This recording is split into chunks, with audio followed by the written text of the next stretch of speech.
Right, well, just a quick video following on from yesterday's Bristol City victory, and I've got to say there is an apology, and the apology goes to Sam Byram, who was in fact the player who cleared the line to deny Bristol City the second goal, which would have meant that they would have ended up with a draw. You may also recall that it was Sam Byram who made a critical save from Weinman right in the closing stages of the game from a shot from Weinman, a real venomous shot, and he threw his body in the way of that shot and managed to get it deflected away. I think it went out for a corner. So hats off to Sam Byram. You know, he's kept us in that game. He's kept our noses in front and definitely been the difference between getting 0-1 points and walking away with the 3 points which we got at the end of the day. Going back to Dan James, he definitely splits the room, doesn't he?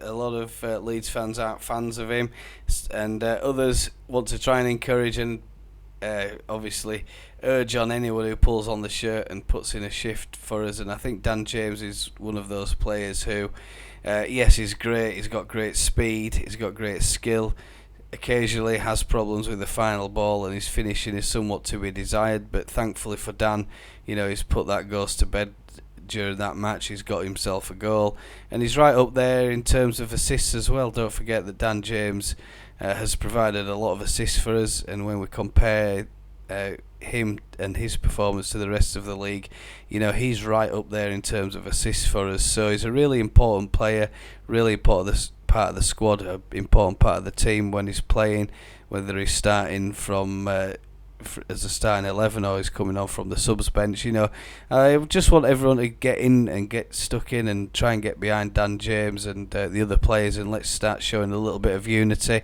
These stats show just how well Dan James is doing so far this season. In fact, to tell you what, I won't put them down there because of the play ahead. I'll put them up here, and then you'll get a better view of them. During Farke's press conference on Friday, of course, he spent a lot of time discussing the Rutter and Pirot conundrum, who is going to play ahead of the other and why he isn't playing Pirot in front of Rutter, etc. I think what we've got to do is just sit back and say, you know, let Farke get on with it. He knows what he's doing. He's won the league twice, and he's one of the better managers in this Championship League, and without doubt I think we can't really question him or doubt him and his tactics. You know, he surprised a lot of folk with Archie Gray, and look how well Archie Gray did during that match against Bristol. He was absolutely phenomenal. In fact, when you look across the pitch, it was a really good performance. The back four looked absolutely fantastic. Strauch, Rodon at the back, really solid. Byram, you know, kept us in that game by saving 2 goals from Bristol, certain goals as well. Kamara, a much improved performance than his first couple of performances for us, or first couple of outings. And Ampadu as well looked on it. And the front four going forward, you know, we just looked really dominant, didn't we, during the game? And we had large spells of complete domination. And during that second half, you know, I sat there, I thought, you know, it could be 4-5-1, could this? It could also be 4-4 or 5-5. It was such a crazy game, wasn't it? At one point, where Bristol, you know, when they did come and have a go at us, looked threatening. We got to remember that there is a lot of talent in that side. They aren't far off us in the division so far. You know, Pearson's got them well motivated, well organised, and they are a threat. And I think in future, you know, when we do play them, we're going to have to treat them with the same amount of respect. We're going to have to get down there, get stuck in, roll our sleeves up, put in a really hard shift. And I don't say that just about Bristol City, but any team in the league. You know, I mean, it's a complete contrast from what we saw against QPR. But then again, I thought QPR were there really just to stall the game and trying the best to get 1 point out of Elland Road.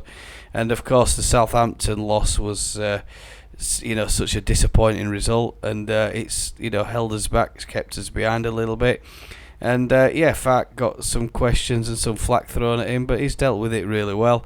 And you know, we've got 2 wins back to back now, and of course a number of wins at home now, so we're really starting to pick up momentum in this division now, and things are starting to come together quite slowly. There are going to be some down points, some dips in form, some bad results, disappointing days out, but we've just got to keep getting stuck in, keep putting as much effort into what we do against Bristol in other games.